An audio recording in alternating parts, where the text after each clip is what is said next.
Google पे, phone पे और पेटीएम ऐप्स में बंद होने जा रहा है ये फीचर्स। 1 अक्टूबर से होने जा रहा है बड़ा बदलाव। अगर आप ऑनलाइन पेमेंट या फिर मनी ट्रांसफर के लिए गूगल पे, फोन पे या पेटीएम का इस्तेमाल करते हैं तो ये खबर आपके लिए है।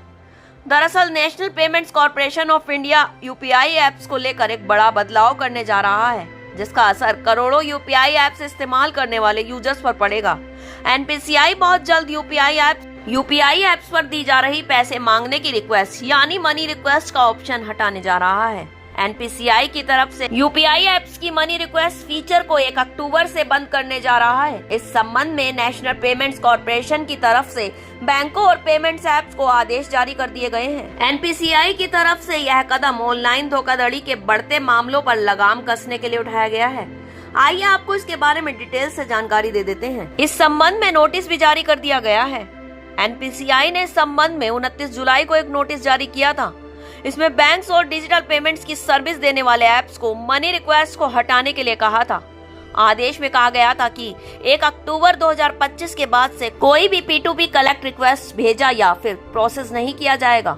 इसका सीधा मतलब यह है कि आप किसी को भी पैसे भेज सकेंगे, लेकिन यूपीआई ऐप से किसी से पैसे नहीं मांग पाएंगे। क्या है कलेक्ट रिक्वेस्ट फीचर?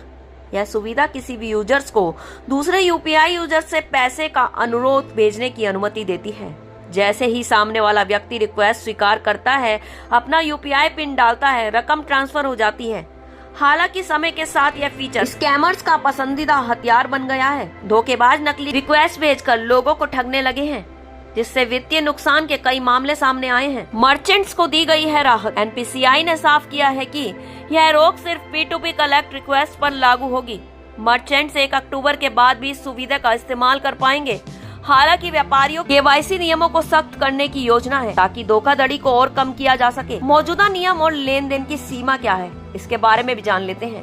फिलहाल कोई भी यूपीआई यूजर एक ट्रांजैक्शन में अधिकतम 2000 रुपए तक की कलेक्ट रिक्वेस्ट भेज सकता है। लेकिन एनपीसीआई के नए निर्देश के बाद सदस्य बैंक और यूपीआई ऐप्स इस तरह से फुल ट्रांजैक्शन को प्रोसेस नहीं कर पाएंगे। आप पर इसका क्या असर होगा, यह भी जान लीजिए।